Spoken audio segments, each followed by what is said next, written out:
स्वागत है आपका। आप देख रहे हैं हमारा YouTube channel the index trader और आपकी डिमांड पर हम लेके आए हैं book summarization reading price charts bar by bar, जिसको लिखा है एल ब्रॉक्स ने। दोस्तों, इस बुक की सारी वीडियोस को देखने के लिए हमारे चैनल को सब्सक्राइब जरूर। गाइस, अभी पढ़ेंगे हम चैप्टर नंबर 5 और आज के वीडियो में हम बहुत सारे इंपॉर्टेंट टॉपिक कवर्स करने वाले हैं, तो वीडियो को आखिर तक आप जरूर देखें।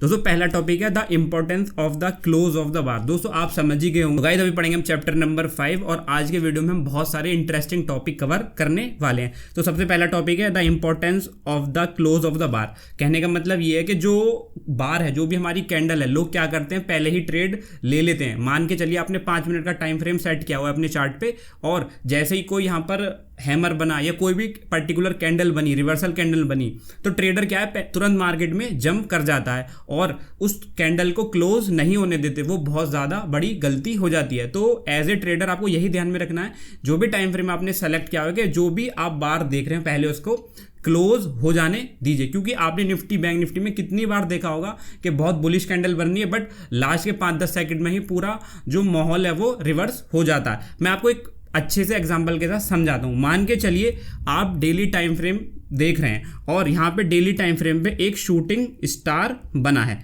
बिल्कुल टॉप ऑफ द चार्ट में, ठीक है। ये हमारा क्लोजिंग हो गया, ये हो गया हमारा डे क्लोजिंग होगा इस टाइप। बट आपको क्या लगता है, जब ये कैंडल दिन के बीच में होगी, ठीक है, मिड डे में होगी, तो ये कैसी बन रही होगी? तो ये गाइस इस टाइप से बन रही होगी, ठीक है, इस टाइप से। बट दिन खत्म होते होते वो इसका रूप ले गई। तो दोस्तों, आप ये सोचिए, अगर जो एग्रेसिव ट्रेडर है उन्होंने इस कैंडल को देख के ट्रेड ली होगी बिफोर क्लोजिंग, मतलब क्लोज होने उसको दिया नहीं, तो उन्होंने क्या हो गया, जो लोग यहाँ पर ऊपर टॉप पे जिन्होंने बाई किया होगा और दिन खत्म होते होते उनको ये सिनारियो मिला है कि मार्केट बिल्कुल यहाँ पर क्या हो गया, बिल्कुल निचले स्तर पर बंद हुआ है। तो आप इनका हाल सोचिए, जो बिल्कुल यहाँ पे टॉप पे जिन्होंने बाइंग की है। तो इसलिए कहा जाता है कि थोड़ा सा यहाँ पर जो बार है उसको क्लोज हो जाने दीजिए। मैंने आपको एग्जांपल दिया, जब ऐसे ही ट्रेडर फंस जाते हैं तो उनको यहाँ पर अपनी पोजीशन को कैरी करने के अलावा कोई और विकल्प नहीं होता, उनको फिर कैरी करनी ही पड़ेगी मजबूरी में, ठीक है। तो इंपॉर्टेंट ये है कि जो भी बार है आपकी उसको पहले क्लोज हो जाने दीजिए। दोस्तों, दूसरा बहुत ही ज्यादा इंपॉर्टेंट टॉपिक है सेकंड एंट्रीज। अब दोस्तों, सेकंड एंट्रीज क्या है मैं आपको बता देता हूं। दोस्तों, पहले आप ये समझिए, मान के चलिए कोई चार्ट हमारा गिर रहा है, ठीक है, डाउन ट्रेंड में है, और किसी पॉइंट पे आगे सपोर्ट के आसपास वो थोड़ा सा होल्ड करके रिवर्स हो जाता है, ठीक है। तो आपने 5 मिनट का टाइम फ्रेम सेलेक्ट किया है, 3 का किया है, 1 मिनट किया, कुछ भी यहाँ पर आपका टाइम फ्रेम हो। तो दोस्तों, यहाँ पर ये बोल रहे हैं सेकंड एंट्री हमेशा बेस्ट होती है। आप पहले ये सोचिए कि मार्केट कभी भी आपको आपके हिसाब से ट्रेड नहीं देगा। कहने का मतलब ये है कि मान के चलिए मार्केट हमारा इस फॉर्म में गिर रहा है, ठीक है, इस फॉर्म में यहाँ पे गिर रहा है, और इस पॉइंट पे आके इसने क्या किया है, रिवर्सल देने की कोशिश की है, और मान के चलिए एक बुलिश कैंडल यहाँ पे बनी है।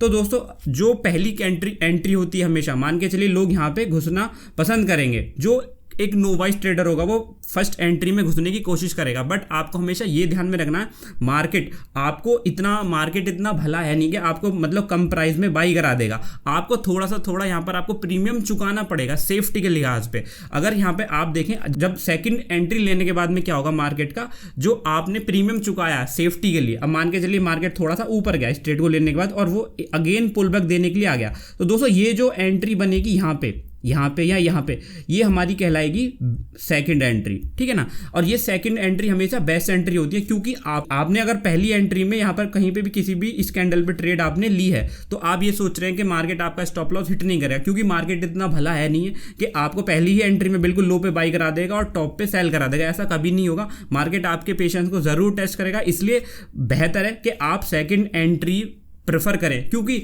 अगर आप सेकंड एंट्री लेंगे, सेकंड कैंडल में जो भी आपको मौका मिलेगा रिवर्सल ट्रेड में अगर आप एंट्री लेंगे, तो दोस्तों यहाँ पे मूवमेंट बहुत शार्प आने वाला है और जो आपकी श्योरिटी है वो थोड़ी सी बढ़ जाएगी। हालांकि आपका जो रिस्क रिवार्ड है थोड़ा सा गड़बड़ा जाएगा, बट यहाँ पर जो आपकी सेफ्टी है ट्रेड्स में वो काफ़ी गुना यहाँ पर बढ़ जाएगी। तो आपको ध्यान में रखना है कि भाई जो सेकंड एंट्री है वो आपको यहाँ पर प्रेफर करनी है, चार्ट कैसा भी हो। दोस्तों, अगर आप रिवर्सल ट्रेड भी देख रहे हैं तो आपको सेकंड एंट्री यहाँ पर प्रेफर करनी चाहिए। दोस्तों यहाँ पे सेकंड एंट्री का मैं एक आपको एग्जांपल दे देता हूँ। देखिए हमारा एक चार्ट है, ठीक है, ये वाली कैंडल देखिए जो कि एक हमारी डोजी बनी हुई है। यहाँ पे मार्केट ने एक अच्छा मूव दिया ऊपर की तरफ। दोस्तों यहाँ जैसे ही लोगों ने डोजी बनी और नेक्स्ट कैंडल क्या एक बेरिश कैंडल बनी होगी, अगर लोगों ने तुरंत पहली एंट्री पे ही, पहली कैंडल पे ही एंट्री ले दी होगी, मतलब कौन सा रूल फॉलो करके कि हम तो पहली कैंडल पे ही फर्स्ट एंट्री ले देते हैं। हालांकि उन्होंने कम प्राइस में उनको यहाँ पे अच्छे प्राइस में उन्होंने सेल किया, ये उनको अच्छा है। और दोस्तों अगर आप चलो मैं तो नोवाइस ट्रेडर के हिसाब से सोचूं, अगर लोग यहाँ पे भी लोगों ने एंट्री की होगी, अगर शूटिंग ये डोजी बनने के बाद भी यहाँ पे इन्होंने एंट्री की होगी, तो उनको लग रहा होगा कि हमने बहुत ऊपर लेवल पे सेल कर दिया। बट पहली एंट्री हमेशा यहाँ पर बिल्कुल प्रेफर नहीं करनी चाहिए, आपको वेट करना है। और उसके बाद देखिए मार्केट नीचे आया है और एक बुलिश कैंडल के साथ में ही यहाँ पर जो इन्होंने बिल्कुल टॉप पे सेल करने की कोशिश की थी पहली एंट्री के अकॉर्डिंग, वो सारे जो उनके विश्वास था वो यहाँ पर क्या कर दिया, उसने खारिज कर दिया। तो दोस्तों पॉइंट नंबर 2 से मार्केट ने फिर गिरने की कोशिश की है और इस लो के नीचे भी अगर यहाँ पे भी एंट्री लेंगे तो ये आपकी कहलाई जाएगी दोस्तों सेकंड एंट्री। और सेकंड एंट्री हमेशा एक बहुत ही ज़्यादा बेस्ट ऑप्शन होता है। आप हमेशा जो भी ट्रेड लें उसमें सेकंड एंट्री प्रेफर करें। अगर मार्केट किसी भी कंजेशन जोन से निकल रहा है तो पुल बैक का वेट करें, अगर ट्रेड निकल जाएगी तो निकल जाने दो, कोई इशू नहीं है। बट आपको यहाँ पर सेकंड एंट्री ही यहाँ पर लेनी है। अगर दोस्तों यहाँ पे थोड़ा सा एग्जांपल हम और देख लें, अगर आप इस पॉइंट पे देखेंगे, इस पॉइंट पे दोस्तों कुछ यहाँ पे एक हैमर बनाने की कोशिश की है, तो कुछ लोगों ने बिल्कुल इस हैमर पे यहाँ पर बाई करने की कोशिश की होगी। कौन से रूल के थ्रू? फर्स्ट एंट्री के थ्रू, कि भाई पहली एंट्री हम यहाँ पर ले लेते हैं। बट आप देखिए उसके बाद मार्केट ने उनको कितना झिलाया, कितना साइडवेज मार्केट हो गया। तो सेकंड एंट्री के अकॉर्डिंग आपकी एंट्री कहाँ बनती है दोस्तों? यहाँ पे, ठीक है। बट यहाँ पे क्या है, बस प्रॉब्लम सेकंड एंट्री में इतनी है कि आपको थोड़ा सा प्रीमियम चुकाना पड़ेगा। तो मार्केट थोड़ा सा आपको ऊपर मिल सकता है, या आपके जो प्राइस आप सोच रहे हैं उससे थोड़ा ऊपर मिले, बट जो सेफ्टी के अकॉर्डिंग है वो यहाँ पर आपकी बहुत ज़्यादा सेफ्टी बढ़ जाएगी। आप मान के चलिए जो ट्रेडर यहाँ पे घुसा होगा तो दोस्तों उसको देखिए 1 2 3 4 5 कैंडल तक उसने मार्केट ने उसको कितना पेन दिया होगा, शायद वो इसमें निकल भी गया होगा। बट अगर आप यहाँ पे घुसेंगे और ऐसे यहाँ पे लगाएंगे तो सेकेंड एंट्री रूल के अकॉर्डिंग आपको यहाँ पर ज़्यादा सोचने की ज़रूरत नहीं पड़ेगी दोस्तों। तो यहाँ पे पहली एंट्री को प्रेफर नहीं करना चाहिए। जैसे कि आप इस कैंडल पे भी देख सकते हैं, इस ब्रेकडाउन पे जो लोग घुसे होंगे वो उनकी पहली एंट्री के रूल के अकॉर्डिंग वो घुसे हैं। बट यहाँ पे मार्केट गया है और यहाँ पे फिर से एक पुल बैक दिया है, तो सेकंड एंट्री के अकॉर्डिंग आपको यहाँ पे एंट्री लेनी है, पहली एंट्री के अकॉर्डिंग आपको एंट्री नहीं लेनी दोस्तों। तो यही यहाँ पे समझाया जा रहा है कि सेकंड एंट्री बहुत ज़्यादा इंपॉर्टेंट हो जाती है, आपको हमेशा सेकंड एंट्री ही प्रेफर करनी चाहिए। तो गाइज आगे बढ़ते हैं और अब हम पढ़ेंगे trend lines and trend channels. दोस्तों आप इन दोनों टॉपिक से अवगत होंगे, आपको पता होंगी कि ट्रेंड लाइन क्या होती है और ट्रेंड चैनल क्या होते हैं। दोस्तों फिर भी मैं आपकी जानकारी के लिए बता दूं, पहले जैसे कि हमारे ऑथर हमसे कह रहे हैं, चार्ट पे जो भी आप ट्रेंड लाइन ड्रॉ कर रहे हो, कैसी भी ट्रेंड लाइन आप ड्रॉ कर रहे हो, वो इम्पॉर्टेंट है। मतलब अगर आपने किसी भी चार्ट पे ट्रेंड लाइन ड्रॉ की है तो आप समझ लेना उसकी कुछ ना कुछ वैल्यू है, आप उसको हल्के में लेने की कोशिश मत करना, ठीक है। और दोस्तों यहाँ पे मैं आपको बता दूं, जो हमारी ट्रेंड लाइन है वो हमको क्या दर्शाती हैं। अगर किसी भी चार्ट पे अगर आप ट्रेंड लाइन ड्रॉ कर रहे हैं कैसे भी, तो दोस्तों आप उसको ऐसे रेफर करेंगे कि भाई हमको ये जो ट्रेंड लाइन है वो ट्रेंड ट्रेडिंग देगी। मतलब अगर मान के चलो कि अप ट्रेंड चल रहा है तो यहाँ पे ट्रेंड लाइन आपको यहाँ पर अप ट्रेंड की ट्रेड देगी, अगर ब्रेक कर रहा है तो यहाँ पर आपको ब्रेकआउट की ट्रेड देगी। तो मतलब अगर आप ट्रेंड लाइन, कोई भी ट्रेंड लाइन ड्रॉ कर रहे हैं तो आप ज़्यादा पॉसिबिलिटी है आप जो ट्रेंड चल रहा है उसी की आपको ट्रेड मिलेगी। बट अब हम बात करते हैं चैनल्स की। दोस्तों आपने यहाँ पे ट्रेंड लाइन के चैनल्स भी बनते हुए देखे होंगे। चैनल्स कैसे होते हैं? दो ट्रेंड लाइन होती है जो कि एक दूसरे के पैरेलल होती हैं। दोस्तों इस टाइप का पैटर्न्स आपने बहुत देखे होंगे यहाँ पर मार्केट में, ठीक है ना। तो दोस्तों जनरली क्या बोला जाता है कि जो हमारी ट्रेंड लाइन है वो आपको ट्रेंड ट्रेडिंग देंगी, और जो हमारे चैनल्स हैं, इस टाइप के जो चैनल हैं वो आपको रिवर्सल ट्रेड यहाँ पर देंगे। अब मैं आपको एक एग्जाम्पल समझाता हूँ कैसे। मान के चलिए एक हमारा स्टॉक है, ठीक है, वो इस ट्रेंड लाइन को यहाँ पर फॉलो कर रहा है। वो क्या करता है, मार्केट जब भी इस ट्रेंड लाइन पे आता है वो ऊपर चला जाता है, ठीक है। तो अगर देखा जाए तो ये ट्रेंड लाइन हमको यहाँ पर एक ट्रेंड ट्रेड कर रही है, ठीक है। उसके बाद मान के चलिए यहाँ से क्या हो जाता है, ब्रेक डाउन हो जाता है। उसके बाद हमारा स्टॉक क्या करता है, एक चैनल फॉलो कर लेता है, मतलब इस टाइप से थोड़ा सा कंसोलिडेशन जोन में जाने लगता है। तो ये हो गई हमारी ट्रेंड लाइन और ये हो गया हमारा ट्रेंड चैनल। इसको आप चैनल्स भी बोल सकते हैं। ये हो गया हमारा चैनल।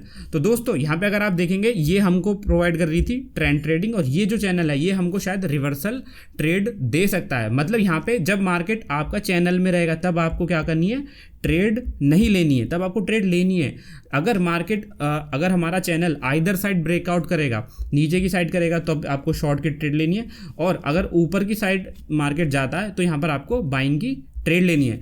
दोस्तों यहाँ पे बस मोटा मोटा आप इतना समझ लीजिए कि यहाँ पे अगर ट्रेंड लाइन को फॉलो कर रहा है मार्केट तो आपको इजी होगी ट्रेंड इसको ट्रेड करने में। बट अगर मार्केट चैनल में चला गया तो आपको तब तक यहाँ पर ट्रेड नहीं करनी जब तक उसका ब्रेकआउट नहीं हो जाए आइदर साइड, ठीक है। तो ये आपको यहाँ पर ट्रेड इस टाइप से आपको देखना है, ट्रेंड लाइंस को भी और यहाँ पर ट्रेंड चैनल्स को भी। तो यहाँ पे पहला इंपॉर्टेंट ये, कोई भी ट्रेंड लाइन अगर आप कैसी भी ट्रेंड लाइन आप ड्रॉ करेंगे तो यहाँ पे वो सारी इंपॉर्टेंट होगी। तो आने वाली जो ये चैप्टर से हम इनमें ट्रेंड लाइंस को ही एलोबरेट करेंगे। तो यहाँ पे जैसा कि आप चार्ट आपको दिख रहा होगा, यहाँ पे बहुत सारी ट्रेंड लाइन आपको दिख रही होंगी, तो आपको लग रहा होगा कि यार क्या है ये, ऐसे थोड़े ना, ऐसे तो आप बंदा कंफ्यूज हो जाएगा। बट मैं आपको फिर बता दूं, जो भी ट्रेंड लाइन ड्रॉ की है उसका कुछ ना कुछ पर्पज़ है यहाँ पे, चाहे वो यहाँ पर एक कोई लंबी ट्रेंड लाइन हो या माइक्रो ट्रेंड लाइन हो, कुछ भी ट्रेंड लाइन हो, वो आपको कुछ ना कुछ आपको रेफरेंस देगी।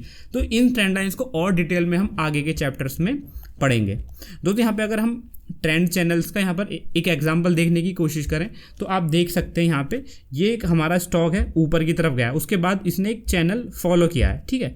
ये जब तक यहाँ तक जा रहा था तो पूरा मार्केट हमारा ट्रेंड में था, उसके बाद इसने एक चैनल फॉलो किया है। तो अगर हम इसको थोड़ा सा एनालिसिस करने की कोशिश करें तो आप देखेंगे पॉइंट नंबर 1 और पॉइंट नंबर 4 ये क्या है, लोअर ट्रेंड लाइन है, ठीक है। और पॉइंट नंबर 2 और पॉइंट नंबर 5 ये हमारी क्या होगी दोस्तों, अपर ट्रेंड लाइन है। तो ये एक हमारा क्या बन गया दोस्तों, ये हमारा चैनल बन गया। तो यहाँ पे ट्रेड कैसे मिलेगी आपको ये देखना है दोस्तों। यहाँ पे जनरली ये कौन सा पैटर्न बना दोस्तों, ये एक हमारा इस टाइप का पैटर्न ये बनना है, फ्लैग पैटर्न यहाँ पे बनना है, जिसका ब्रेकआउट ऊपर की तरफ होना चाहिए, जो कि जनरली होता है। बट यहाँ पे हमको पूरा एक एक बार को, एक एक कैंडल को हमको थोरोली स्टडी करना पड़ेगा दोस्तों। अगर आप देखेंगे यहाँ पे ये हो गया हमारा अपर ट्रेंड लाइन का चैनल और ये हो गया हमारा नीचे की ट्रेंड लाइन, ये हमारा चैनल क्रिएट कर रहा है दोस्तों। 2 पॉइंट से मार्केट थोड़ा सा नीचे आता है, ठीक है। अगर आप देखेंगे यहाँ पे अभी यहाँ पे क्या हुआ है, यहाँ पे ओवरऑल अगर मैंने आपको जैसे कि बताया मार्केट ऐसे है और ये हमारा चैनल है, इसमें क्या होगा, मार्केट में क्या होगा, ऊपर की तरफ ब्रेकआउट होना चाहिए इजीली। बट यहाँ पे अगर आप देखें इस चैनल के अंदर भी एक और यहाँ पर एक पैटर्न काइंड ऑफ फॉर्मेशन बन गई। कैसे, देखिए मार्केट यहाँ पे गया, उसके बाद मार्केट ने एक फॉल दिया, फॉल के बाद यहाँ इसने एक और चैनल क्रिएट कर लिया, देख रहे हो आप, अगर आप गौर से देखें तो यहाँ पे भी इसने एक चैनल क्रिएट कर लिया, तो जो कि बियरिश वेज का पैटर्न इसने क्रिएट किया है। तो अगर आप देखेंगे यहाँ पे हुआ क्या है, इसने 5 नंबर पॉइंट पे ब्रेकआउट देने की कोशिश की है बट फेल्ड हो गया। बट 6 नंबर की अगर आप कैंडल देखेंगे यहाँ पे इसने ब्रेकआउट दिया है, बट यहाँ पे एक हमारा चैनल चलता हुआ आ रहा है, इसने अब तक इसके ऊपर क्लोज नहीं दिया है। तो दोस्तों इस पैटर्न को ब्रेकआउट देने से पहले, मतलब इसको देना तो ये वाला पैटर्न ब्रेकआउट देना चाहिए, बट इसने इसको ब्रेकआउट नहीं दिया। और इसने किसको ब्रेकआउट दिया दोस्तों, इस वाले चैनल को, इस वाले चैनल को इसने इस पॉइंट पे ब्रेक डाउन दे दिया और मार्केट नीचे आ गया। तो मैं आपको एलोबरेट ऐसा नहीं कर रहा, मतलब कुछ ज़्यादा आपको एलोबरेट नहीं कर रहा, बट मैं आपको एक बेसिक चीज़ बताने की कोशिश कर रहा हूँ कि चैनल में भी आपको इस टाइप के पैटर्न दिखने को मिल सकते हैं। आगे हम बहुत अच्छी तरीके से इसको एलोबरेट करेंगे दोस्तों। एक और यहाँ पर चैनल है, अगर आप देखेंगे तो यहाँ पे मार्केट क्या है, ऊपर की तरफ जाने की कोशिश कर रहा है। तो अगर आप देखो, जब भी आप चैनल क्रिएट करेंगे, मान के चलिए आपने कुछ ऐसा चैनल क्रिएट किया है, ठीक है, कोई भी होगा, तो दोस्तों पॉसिबिलिटी ये है कि उसकी एक जो ट्रेंड लाइन है कोई सी भी हो, ठीक है, या नीचे वाली या ऊपर वाली, वो ज़्यादा दम रखेगी। मतलब अगर हम दोनों में से मान के चलो, अगर जैसे ये दोनों ट्रेंड लाइन है और दोनों एक चैनल बना रही है, तो इसमें से एक लाइन ऐसी होगी जिसपे ज़्यादा प्राइस एक्शन कॉन्सनट्रेट करेगा, मतलब वो ज़्यादा रिजिड होगी। जैसे कि अगर मान के चलो ये एक हमारा चैनल बन रहा है, तो दोस्तों अगर मैं पूछूं कि अगर आप मुझे ये बताओ कि कौन सी वाली जो ट्रेंड लाइन है, अब अगर हम इनको दोनों को सेपरेट कर देते हैं थोड़ी देर के लिए, इसको अलग कर देते हैं, इसको अलग कर देते हैं, ठीक है, अगर इनको मिलाएंगे तो चैनल बन जाएगा। अगर हम इनको अलग कर देते हैं और मैं पूछूंगा भाई कौन सी ट्रेंड लाइन ज़्यादा आपको इंपॉर्टेंट लग रही है, तो आप सीधा बोलोगे ये वाली। तो आपको चैनल में भी यही देखना है कि कौन सी वाली जो ट्रेंड लाइन है ज़्यादा इंपॉर्टेंट और ज़्यादा कंसंट्रेट कर रही है और उसी के अकॉर्डिंग आपको ट्रेड लेनी है। तो दोस्तों अगर जैसे ये हमारा चैनल बन गया, अब यहाँ पे अगर देखें, अगर इसका ब्रेकडाउन होता है, ऐसे, तो यहाँ पे आपको ज़्यादा अच्छी ट्रेड मिलेगी बशर्ते यहाँ पे इसके ऊपर जाने के, ठीक है ना। यहाँ पे अगर आप एंट्री लेंगे तो आप ही सोचो यहाँ से यहाँ इसके ब्रेकआउट पे एंट्री में आपको ज़्यादा यहाँ पर रिस्क रिवार्ड आपका अच्छा नहीं बैठेगा जितना आपका इधर ब्रेकडाउन पे रिस्क रिवार्ड बैठेगा। दोस्तों यहाँ पे चैनल के अंदर भी चैनल क्रिएट हो जाते हैं, जैसे कि अगर आप देखें ये एक हमारा एक बड़ा चैनल है, ठीक है, बट यहाँ पे एक हमारा ऊपर गया, एक ऊपर वाली ट्रेंड लाइन तो है ही, देखो यहाँ पे भी एक हमारा चैनल क्रिएट हो गया। तो अगर यहाँ पे ब्रेकडाउन होगा तो आप इसके लिए यहाँ पे भी ट्रेड कर सकते हैं। तो यहाँ पे मैं आपको थोड़ा सा भी बेसिक बता रहा हूँ चैनल्स का, बाकी हम बिल्कुल डिटेल में आगे पढ़ेंगे। तो दोस्तों यहाँ पे हमारा चैप्टर ख़त्म होता है, अभी हम नेक्स्ट चैप्टर से ट्रेंड लाइंस को और डिटेल में पढ़ने वाले हैं। चलो बाय दोस्तों।